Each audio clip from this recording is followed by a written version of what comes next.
Ukraine परमाणु हथियार की धधक पर बैठा है। अगर भारत ना हो तो फिर मिट जाएगा यूक्रेन।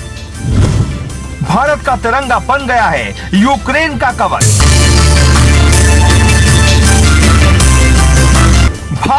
भारत में मोदी की मुट्ठी में यूक्रेन की जिंदगी। क्या भारत दुनिया का नया किंग है? क्या भारत तय करेगा कि क्या होगा क्या नहीं?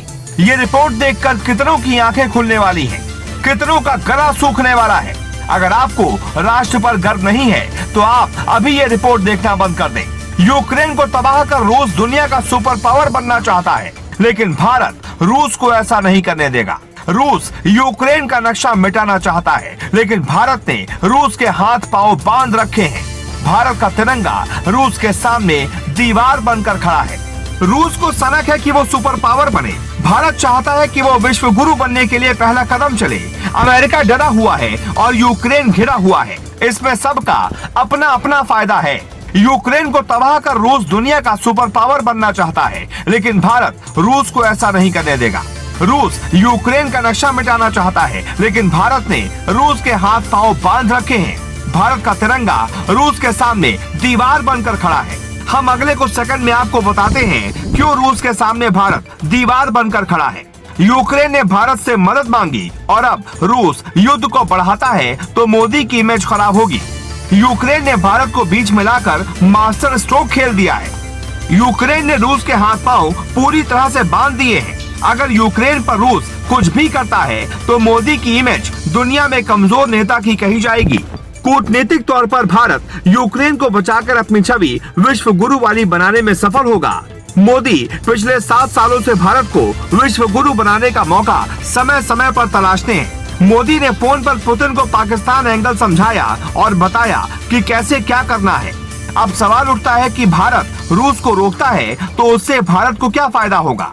सिर्फ मोदी अपनी छवि के लिए ऐसा करेंगे या भारत का भी कुछ फायदा होगा? इसका एक सीधा फायदा भारत का भी है। कहते हैं ना कि दूर के ढोल सुहावने होते हैं।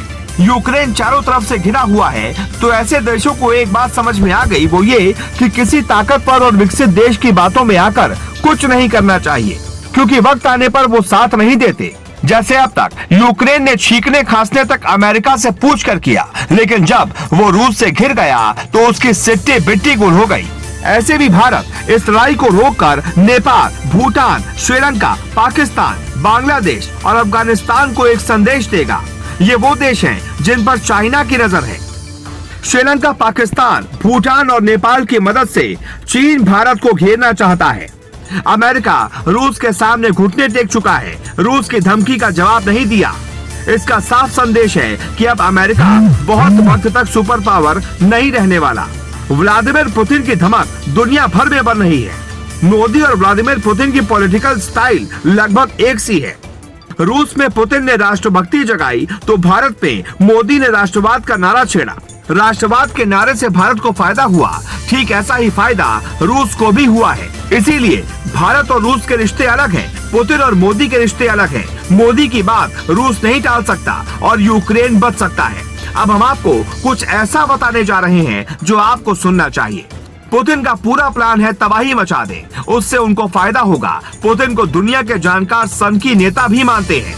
पुतिन कभी भी बड़ा नेता बनने के लिए ऐसा कदम उठा सकते हैं जिससे सिर्फ यूक्रेन को नुकसान नहीं होगा, भारत को भी होगा और सबको होगा। पुतिन ने 27 फरवरी को रूसी सेना को परमाणु हथियार तैयार रखने का आदेश दिया है। इसका मतलब पुतिन गरज कर शांत होना चाहते हैं, गरजे ऐसा कि दुनिया डर जाए और फिर भारत उन्हें शांत करवाए और दुनिया में संदेश जाएगा कि भारत की ही चलती है। इससे पुतिन और मोदी की दोस्ती को काफी फायदा होगा, छवि बहुत बड़ी होगी। ये वीडियो आप रख लीजिए, कुछ दिन बाद फिर से सुनिएगा, होना बिल्कुल ऐसा ही है। पहले पुतिन शोर करेंगे कि हम ऐसा करने वाले हैं, वैसा करने वाले हैं, फिर बीच में भारत आएगा और सब शांत हो जाएगा।